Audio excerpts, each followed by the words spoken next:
am Charlene Rhinehart. My company is CEO Unlimited. We help women turn their paychecks into passive income through dividend income investing. Dividends are an extra stream of income that you can get from your favorite companies from all over the world. Let's say you go shopping at the mall and you get a rewards card. Well, it's the same thing in dividends. You get rewards for investing in a company. As long as you hold on to the company's stock, the company will continue to pay you if the company declares dividends. So the board of directors has to declare those dividends. But guess what? You will know. The company will let you know if they will declare dividends, so it's not a guessing game. Companies are transparent about their dividends, so you can determine if you want to stick with that company, if they will continue to pay you dividends, and how much income you will get. Dividend investing is a great way to invest in the stock market. Now, there are two ways people invest in the stock market. One, they may focus on capital appreciation.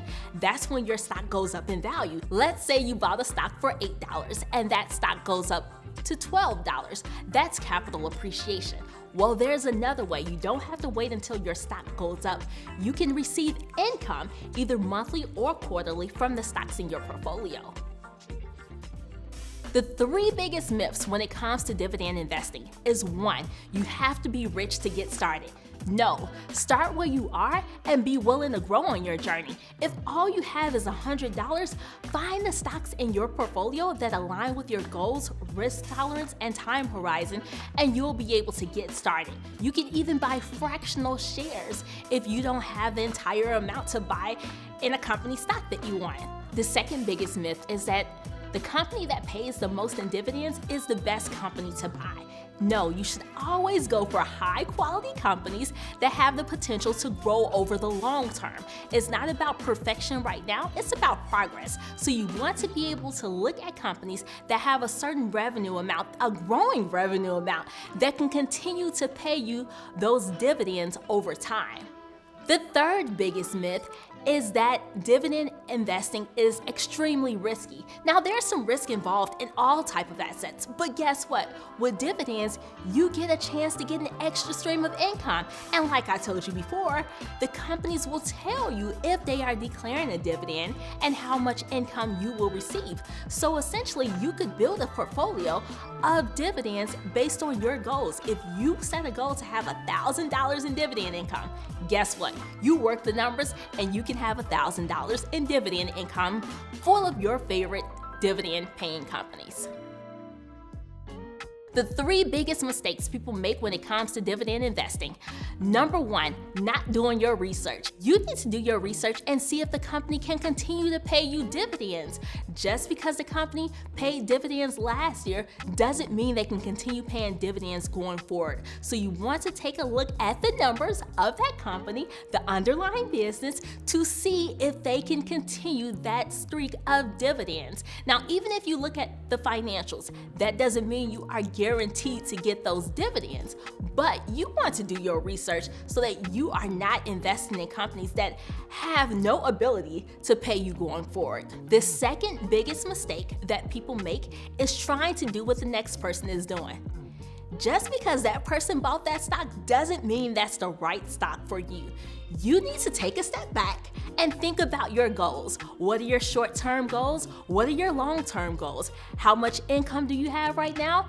How much do you have in expenses? What's the gap between the two? How much money do you have to invest, and what can you reasonably invest in right now where you are? Don't try to do what everyone else is doing. There is no perfect stock, but there are companies that can align with your goals and risk tolerance. So you want to do that self-reflection to see what aligns with what you want. The third biggest mistake that people make is that all income is taxed equally. That's not true when it comes to dividend income. Some people are able to build dividend portfolios, live off those portfolios, and get those dividends at a lower tax rate. Let's talk about taxes, because people take that out of the equation when it comes to investing. Investing gives you a lot of money, right? But investing also allows you to reduce your income because of the long-term capital gains rates. Now, I'm not going to go deep into this, but what I do want to say is long-term capital gains rates give you preferential tax treatment. Think about the taxes you pay on your ordinary income. You probably don't even know how much taxes you're paying, but they are probably extremely high, especially if you make a lot of money. The more money you make, the more money you pay. Well, in dividend income investing, there are 3 tax brackets that you can take advantage of if you have qualified dividends in your portfolio. You may be eligible for the 0% tax bracket, 15% tax bracket, or 20% tax bracket. Did you hear me say 0%? Yes, if you make under a certain amount of money, your dividend income may be tax-free. That's the benefit of investing in dividend-paying assets. You get special tax breaks that other people would not have access to. The best way to get started with dividend investing is 1. Open a brokerage account or retirement account. There are various accounts that you can use for your dividends. You can get dividends from everywhere. Health savings accounts, IRAs, individual retirement accounts. Your employer-sponsored plan may have a way for you to access dividends. There are so many ways. So 1, determine the best account for you to get dividends in. Then 2, set up your watch list. What are your favorite stocks out there? What are your favorite companies? Put those on your watch list and then determine if they pay dividends. And then 3, create a strategy. You want to know what dividend-paying assets you need to have in your portfolio to meet your long-term goals. That's it, and you're ready to build your dividend portfolio that funds your lifestyle. You can find me on Instagram at Charlene Rhinehart or Facebook at Charlene Rhinehart.